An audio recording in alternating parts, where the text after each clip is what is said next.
Hello, my name is Crystal Graves, and I am a BSW student in the Ann and Henry Zaro School of Social Work. This is my first year in the School of Social Work, so this year I am taking the Human Diversity and Social Justice class. And with this class, we were given a diversity group project, and the group that we were supposed to focus on was women.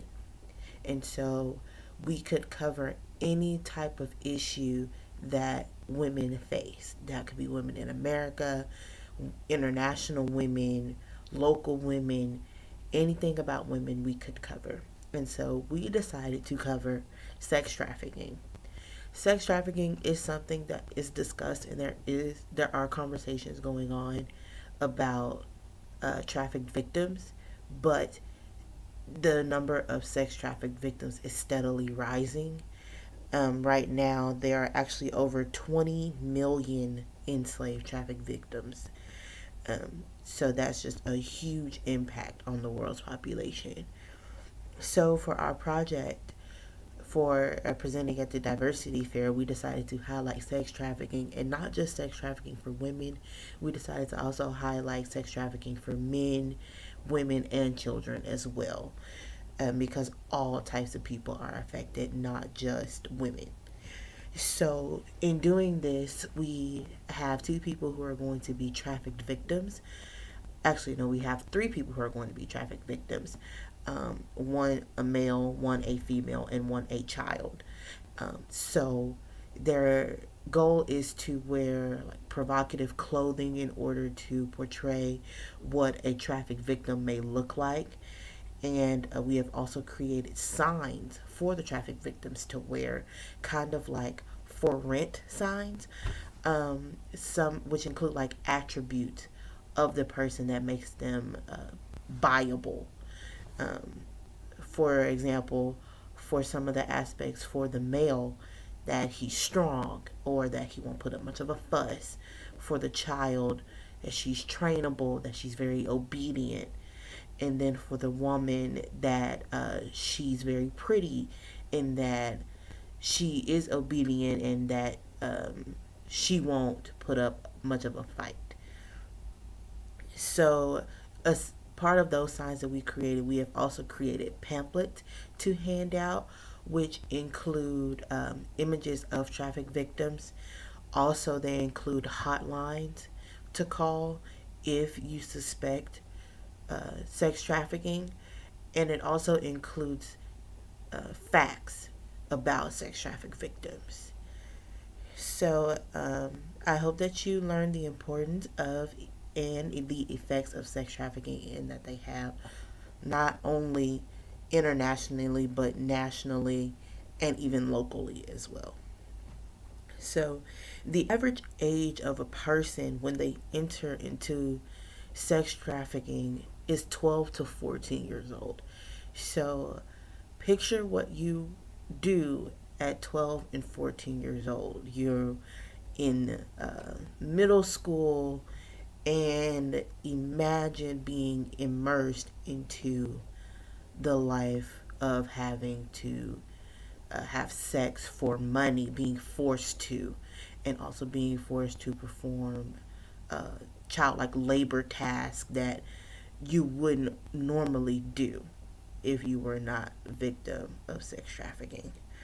There are also between 14,500 and 17,500 victims that are trafficked into the U.S. annually. So that is around 15,000 to almost 18,000 people who are trafficked into the United States every single year. California has the highest volume of trafficked victims.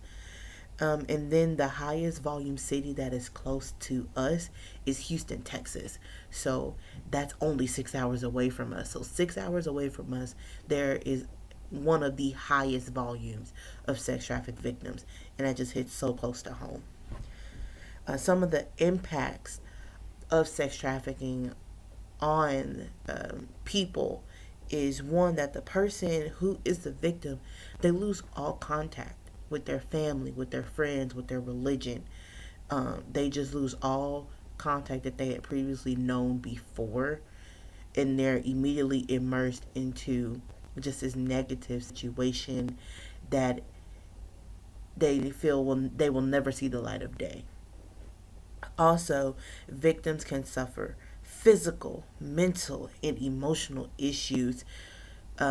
Physical issues such as they could be beaten daily, um, mental issues, the constant internalized oppression that they feel by being put down constantly. And internalized oppression is feeling the oppression that is projected upon you, you feel it in yourself. So, for example, if people were to always tell me that I am not a good person, my internalized oppression would be that I don't feel like I'm a good person. So, sex traffic victims can feel that internalized oppression that they receive, and that could mentally and emotionally damage them. And also, the families of victims, they feel an ambiguous loss along with the victim. Both parties feel an ambiguous loss.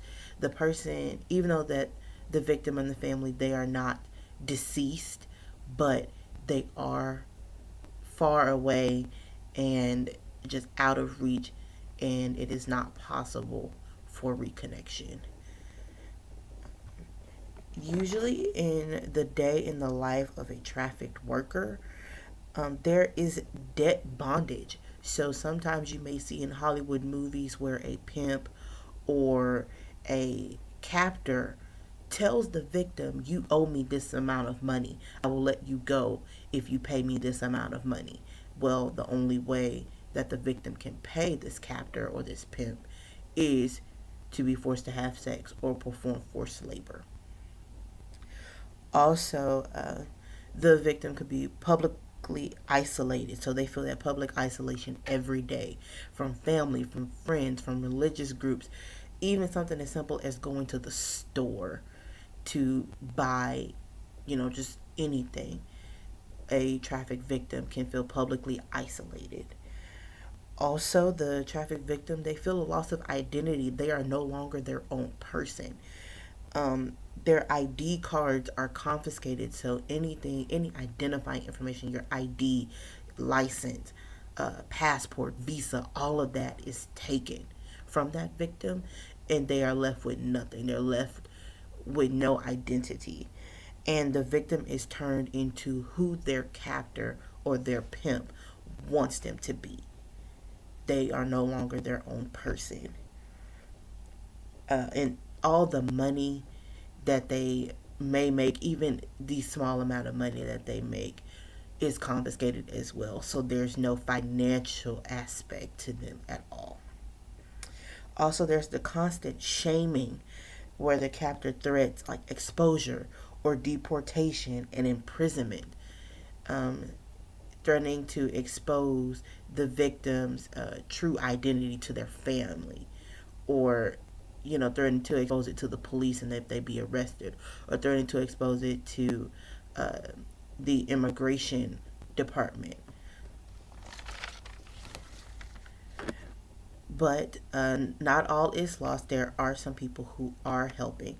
So there is an organization called Not for Sale, which combines like local social intervention, research and development, where they like investigate the local economy, and also they incorporate scalable ventures. So they try to partner with entrepreneurs in order to help reduce the amount of sex trafficking and hopefully to eliminate it.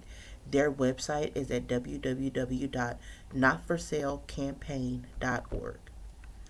Another organization that is helping is the Bilateral Safety Corridor Coalition, which is based in California, and it's an alliance of over 60 government and nonprofit agencies in the United States and in Latin America who are combined to help fight the effects of sex trafficking. And that is their website is at www.bsccoalition.org. There's also the Center for Multicultural Human Services, which is based in Washington, D.C., And their mission statement is to help provide people from ethnically diverse backgrounds succeed by providing comprehensive, culturally sensitive mental health and related services by conducting research and training to make such services more widely available. And their website for more information is at www.cmhsweb.org.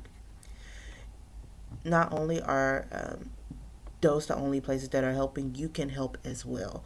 So one thing that you can do is be aware that victims can be anyone. There is a such thing called intersectionality, which is the interconnected nature of social categorizations.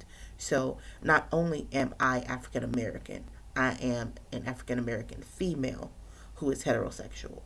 So there are so many different identifying factors for a person that it's not just transient who are sex trafficking victims. There are all different types of people, and they all have different aspects of their lives that are impacted. Victims can be anyone from any kind of background. So please be aware of that. Another thing that you can do is recognize the signs of sex trafficking. Sex trafficked victims often feel a lack of control, may have poor mental health, and poor physical health. For more information about the signs, you can visit traffickingresourcecenter.org. And then there is also a National Human Trafficking Resource Center hotline, and the phone number is 1-888-373-7888. Thank you for watching. I hope that you learned something new, and I hope that this presentation impacts you in any kind of way. Have a great day.